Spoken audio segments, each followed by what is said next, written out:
I must thank you, Luis and Christine and everyone, because I made a mistake, I made a typo on our bulletin, as well as last week I gave you to the monthly rotation. There I wrote First Thessalonica, not First Thessalonians. I misspelled it there, and then today in the bulletin I didn't write first there. I just wrote Thessalonians chapter 5. But you got it everything right. Thanks for filling where I'm lacking. Thank you.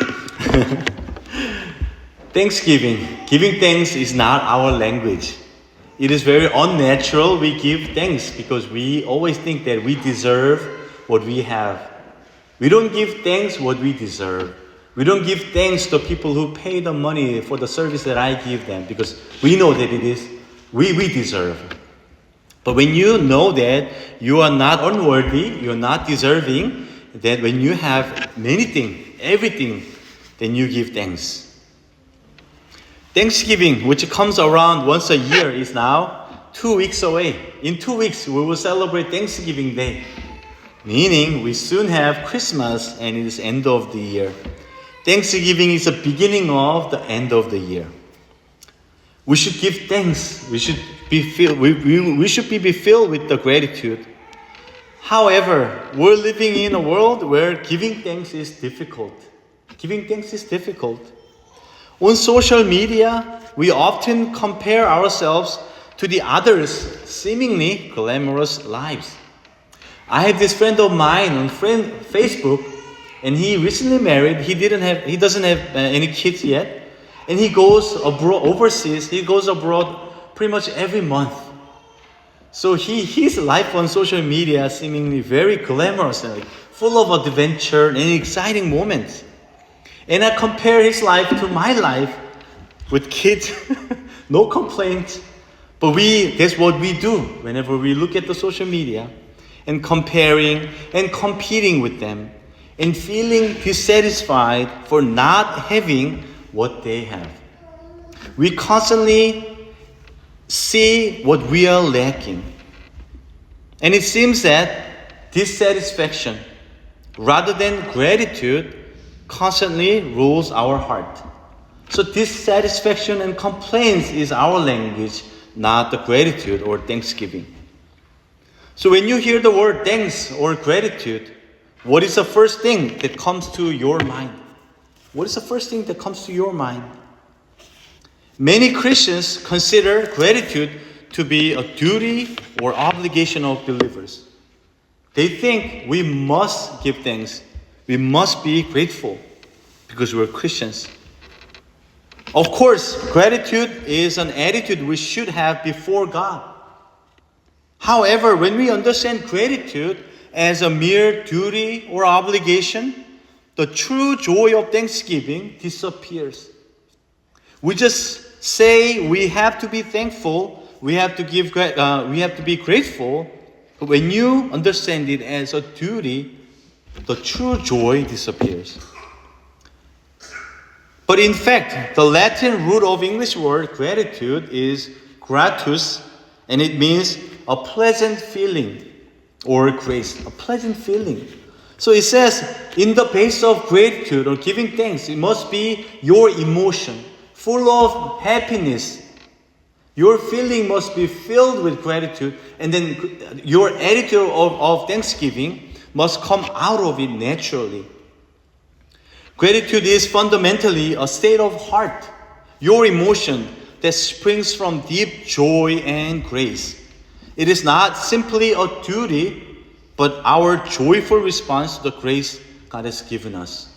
So when you acknowledge the grace of God, then you cannot help but give thanks. It must be that way, that you do not force yourself to give thanks. The Apostle Paul here uses a word, give thanks, Eucharistete, in today's passage to express a joyful response to good things. Joyful response to good things. For him, our response, giving thanks response, comes after the good things. However, Paul does not tell us to be thankful only for the good things. He says, give thanks in all circumstances. So he says, give thanks out of true joy, but do it in all circumstances. By all circumstances, Paul means every situation we encounter, including not only good things, but also hardships and pain and difficulty and challenging situation. Then why the Apostle Paul was grateful, himself was grateful in all circumstances. When we consider Paul's life after meeting Jesus Christ on Damascus, the significance of this teaching becomes even more profound. Think about him. After meeting Jesus, his life became a series of hardships. His life got difficult after he met Jesus. Before he met Jesus, he was a young Pharisee, and he was a teacher of the law who had experienced great success. People in Jerusalem looked up to him. He was a young leader who was successful in his career. But when he left Judaism, he gave up everything that he enjoyed, but he gave up. Unfortunately, he was not immediately accepted by Christians either. So he was rejected by both Judaism and Christianity. There was no group that he belonged to. He spent this state of life for long years. It took years before fellow believers extended a hand of fellowship to him. So human perspective, he was long time a lonely person, belonged nowhere. And think about his life. Although Paul had Roman citizenship, something highly desired at that time, but he was treated like a common criminal on his missionary journeys through Asia and Europe. And he endured beatings, wanderings, poorly clothed, and suffering hunger. So if gratitude, giving thanks, is merely a pleasant reaction to good things, then Paul would have had countless reasons not to be thankful.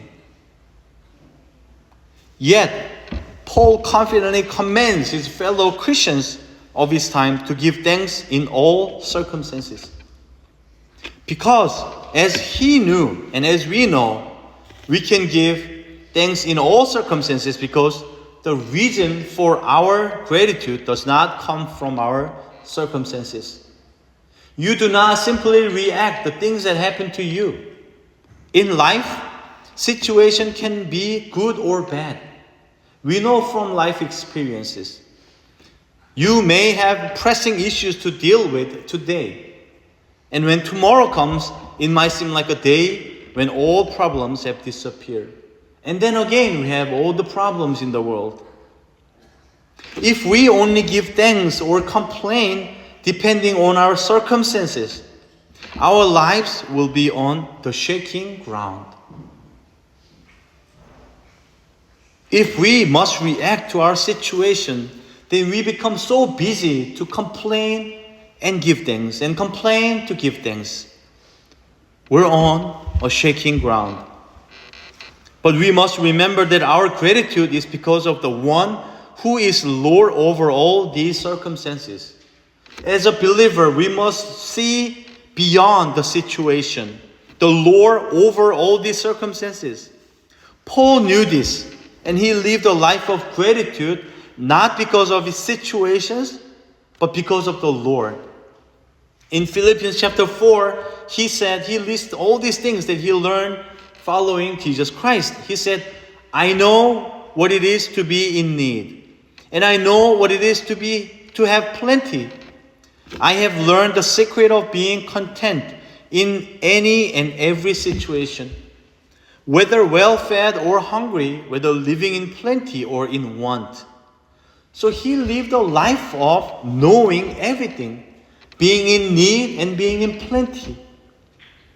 But he could remain grateful in hunger or plenty because he saw God beyond those situations. He wasn't complaining because of his life was difficult, And he was not giving thanks because his life was good. He gave thanks because he had God beyond these situations. And we are grateful because of the new life God has given us.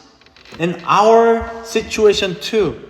We may face difficulties and plenty, and hunger and suffering, but we must be grateful because of God, who is beyond all this situation. The sacrifice He made for us and the mission of the gospel He has given to us, those are the things that we should be grateful for. Even when we face financial difficulties, we have broken relationships or unsuccessful situation at work. Even when we face all these difficulties, the love of Jesus, who is for us, remains unchanging. That is why we can give thanks always, in all circumstances. So regardless of what happens to us, we should trust and give thanks to God, who reigns over all things in our lives. Then you must have these eyes, perspective to see God beyond the situation. When you live a life, it is so easy to caught up with what's happening before you. But what God wants from us is to see God beyond this situation, to have broader perspective and waiting for what God is doing in your life. And gratitude in small and ordinary things is the starting point of thankful in all circumstances. Paul commands us to give thanks in all circumstances. And our response is, we sometimes feel discouraged by this command, because it is clear that we cannot give thanks in all circumstances. Of course, in our heart, we want to give thanks in all circumstances. We want to be like the heroes of faith. We want to learn from their testimony, who gave thanks even in extreme and tragic situations. We want to be like that. We have that heart, but we know it is difficult, it is hard. It's not our human reaction to give thanks in this situation. We may enjoy listening to their testimonies, but we do not want to experience in our lives. Of course, we like to learn from King David, who gave thanks when he was pursued by enemies. But he gave thanks. We want to be like him, but we do not want to experience the life David experienced. We know how difficult it is to give thanks in difficult situations. That's why we are troubled by Paul's command to give thanks in all circumstances. And sometimes we try to express gratitude out of obligation, and we try to fake it. But it feels unnatural and seems hypocritical to express gratitude when your heart is not in that state. Without true joy inside, we may pretend to be thankful because we are pastor, we're shepherds, we're leaders, and we're church members. Inside, we may feel full of complaints and things are not going well, but we may feel pressure to smile or express gratitude simply because we are believers. But the command is still there to give thanks in all circumstances. Then how can we obey the biblical command to give thanks in all circumstances with genuine joy? God says that give thanks in all circumstances is possible, and Paul commands us to give thanks in all circumstances. But in truth, living such a life of gratitude begins with very ordinary practice. Gratitude begins with finding thankfulness in everyday small things. In your life, small things. It is impossible to live a life of thankfulness in all circumstances without making an effort to seek gratitude in the small things of daily life. Unless you give thanks for small things in your life, you cannot be a person who gives thanks in all circumstances. Thankfulness begins with being grateful that we can wake up in the morning and start the day. We're all young and we don't appreciate that God is waking us up in every morning. But old people would say they give thanks every morning that God has waken them up. And give thanks that God meets the needs of our families today. It is the beginning. It must be the beginning. And being grateful for the family and community that God has placed us is the beginning. So those things, minor, small, ordinary things, we should be grateful. If you have lost something, you know its value. If you have lost something, then you know its value. If you have lost your smartphone a day, then you know the importance of internet access. Those who have lost their health know the value of health. And those who have lost family know the value of the family. So only after you lost something, then you know its true value. Then we need this attitude of realizing that the things we take for granted, such as daily meals, health, and time with family, these are all because of God's grace. We must know this and give thanks for those. When we thank God for the healthy body, for the ability to work, and for each day's grace, our perspective on life changes dramatically. When you start your day with thanksgiving, your whole day will change. God fills the day of those who begin it with gratitude and joy with even greater blessings. Your small habit of thanksgiving changes your life and changes your perspective. If you start your day with thanksgiving and it changes your day, then your perspective will change. More and more you see God is actively working in your lives. Before you give thanks to God, maybe you ask for God to show He's working, but you could not see Him working. But when you begin your day with thanksgiving, then you'll be able to see things differently. And you see God is working around you. Because you first gave thanks. You began your journey with God with thanksgiving. God has opened your eyes. And those who live with this perspective can naturally respond with thanksgiving, even when situations are not favorable. You may have met this kind of people who gave thanks even the situations are not favorable to them. They see things differently than you. They see something different in the situation. In Jewish tradition, the Talmud says about gratitude, it says, one who has eyes to see the world gives thanks at every moment. One who has eyes to see the world gives thanks at every moment. So who gives thanks at every moment is the one who truly sees the world. We may believe that we see the world, but if you do not give thanks, then you are not seeing the world really. This phrase means that though our circumstances may seem chaotic, those who can see beyond that can give thanks at every moment.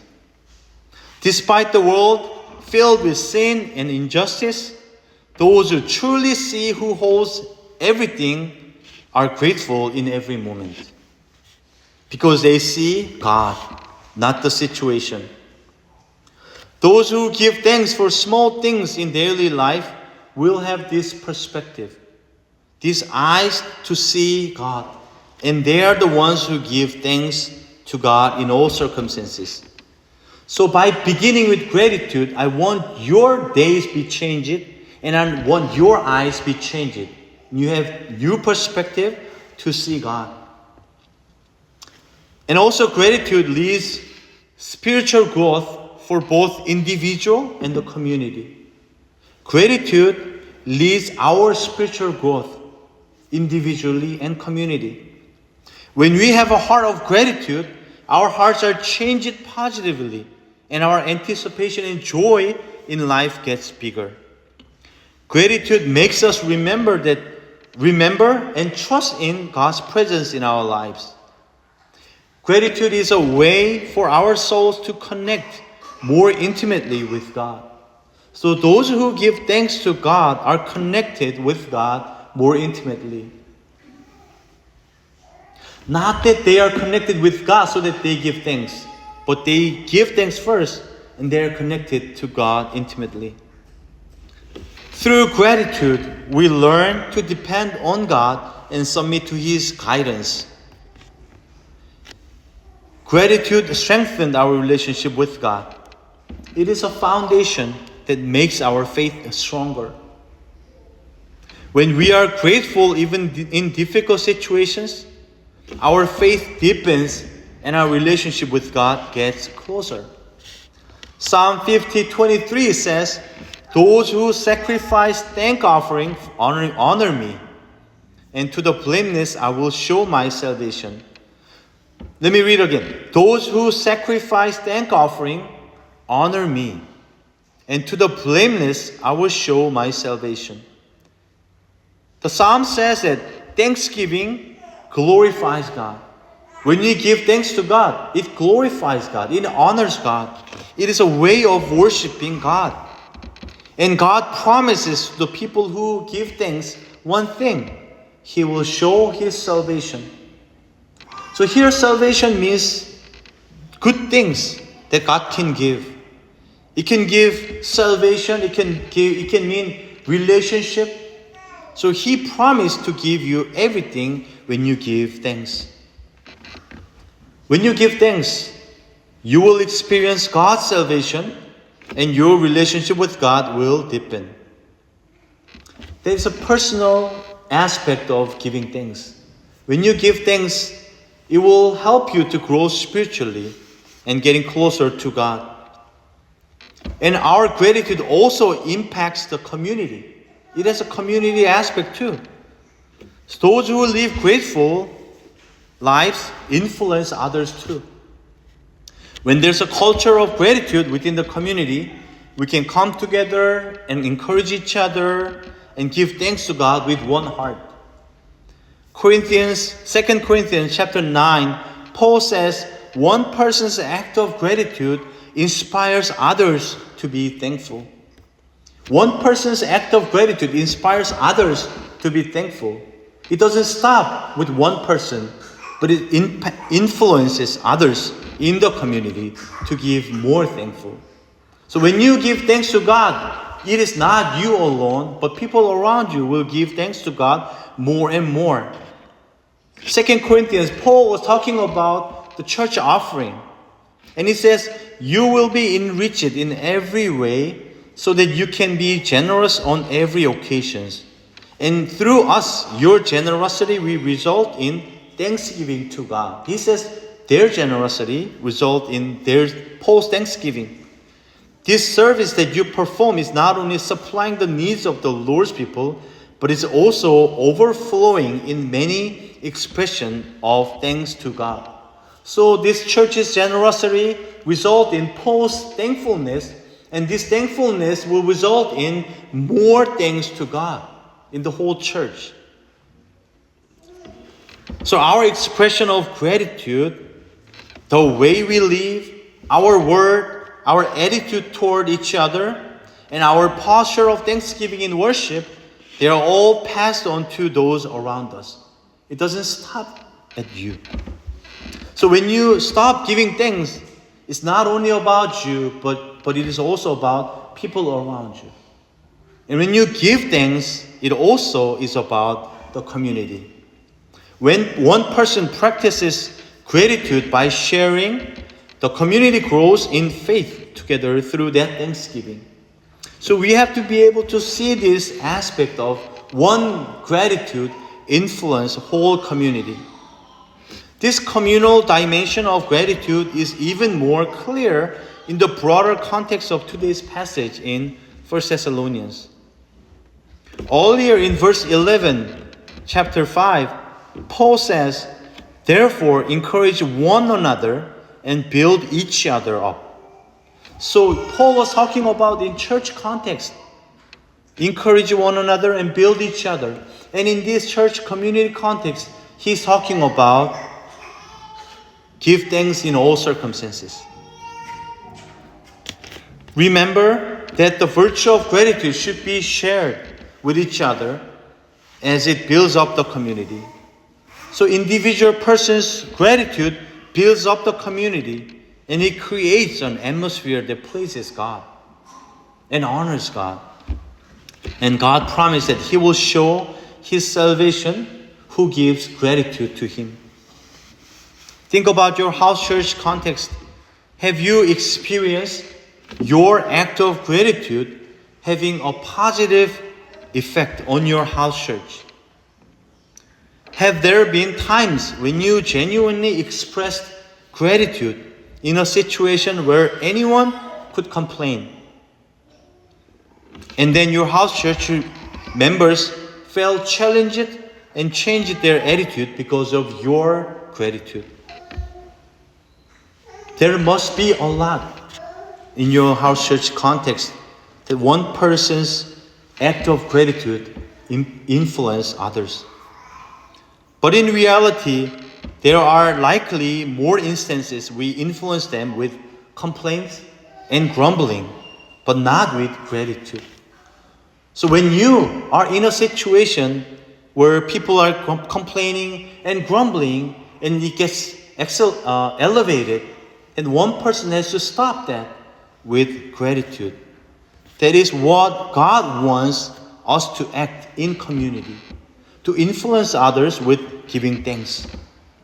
So let us live as a community of gratitude, but it must begin with one person's act of gratitude.